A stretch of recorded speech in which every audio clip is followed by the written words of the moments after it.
Bonjour à tous, en cette période de confinement et même sans confinement, je me prépare un double café. Là, nous avons deux cafés, c'est-à-dire 14 grammes de poudre de café. J'ai fait deux expressos quoi en fait, que je vais faire réduire avec comme ça ou avec le sucre. On va pas oublier, pour la recette, elle est sur le blog. Je vais pas vous la dire, ça sera une surprise. Faut pas oublier, après avoir réduit, de rajouter le glucose. Méfiez-vous, parce que ça a tendance à... Oula.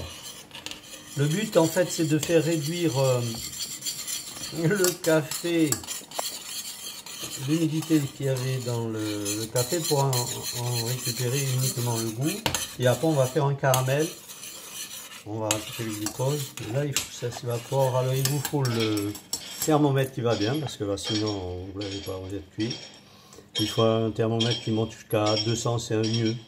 On a un.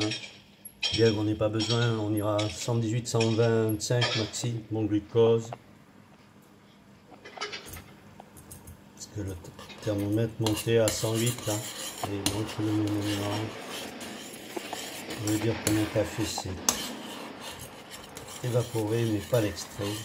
La température monte lentement, il faut caraméliser, donc on est à 135, c'est encore pas assez. Il ne faut pas chauffer trop fort pour pas faire cramer la masse. 155 degrés, mais à petite vitesse. Hein. Là, préalablement, j'ai fait chauffer la crème. Il faut faire très attention, ça va mousser d'un seul coup. Vous voyez, il faut y aller en douceur. Alors là, vous risquez la cata, c'est normal. 150 contre 100, ça fait un effet volcan. Et là, on va laisser réduire. Hop, hop, hop, hop, hop, hop, hop. Je vais faire la bêtise devant vous, les gars. Ça va le faire, les filles aussi. Voilà, voilà, c'est bon. Maintenant, je délaie bien. Et je vais faire surveiller la température jusqu'à 125 peut-être. Je vais voir la consistance. Ça sent bon. Il faut que ça soit bien dilué. Pas la peine d'aller trop vite. La température est redescendue avec le mélange à 105. On va remonter donc comme prévu. Alors on ne se presse pas trop vite. Là j'ai mis 6, 8, je varie sans arrêt parce que en fonction du volume. À ce stade, on va arrêter. Il est à 123.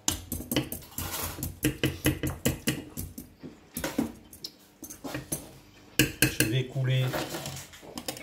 Alors j'ai juste un cercle. Je n'avais pas mon rectangle là, je sais pas où je l'ai mis. De toute façon, c'est juste pour montrer le principe. Voilà, ça fait 3 quarts d'heure que je l'ai laissé dans un endroit censé être frais. Là, je décolle, je le mets sur une planche. J'ai pas envie de péter ma feuille. Je vais prendre un gros couteau céramique que je vais huiler ici, ou un bon couteau qui coupe. Je pense que ça va être assez coriace. Non, pas trop, ça va. Je coupe jusqu'à ce que ça se sépare. Ouais. Il y a encore un peu, mais c'est normal, ça fait partie du truc. Je vais faire des bandes là par exemple. La méthode est plutôt scolaire, mais on n'est pas là pour faire de la compète, c'est pour comprendre le principe. Bon, alors n'oubliez pas, il ne faut pas trop mordre dedans parce que le dentiste va être content. Des jeux de mots, mais au lieu d'aller chercher des nouilles au supermarché, hein, ou en les planter avec le tracteur, comme j'en ai vu une vidéo, faites des nouilles au caramel. Hein? Pas mal ça. Un peu grande celle-là, la nouille là. Quelle nouille! Tiens, ça va faire vivre les enfants, c'est ça. Les petites nouilles. Après, on fait des nouilles maintenant, on n'est pas parti. Mais il ne faut pas appuyer trop fort parce qu'il éclate. Hein. Juste assez, mais. Voilà, il faut qu'il soit marqué, après ça part. Les légumes sont prêts. Il y en a une qui est plus grande que l'autre, là, mais bon. Voilà. À tout à l'heure. Et voilà. Donc on a fait des tortillons, des pâtes. On voit, je sais pas si on voit bien là. Là, il y en a là. Vous prenez la recette du blog, vous la divisez par 2. Hein. Allez, à bientôt et bon appétit.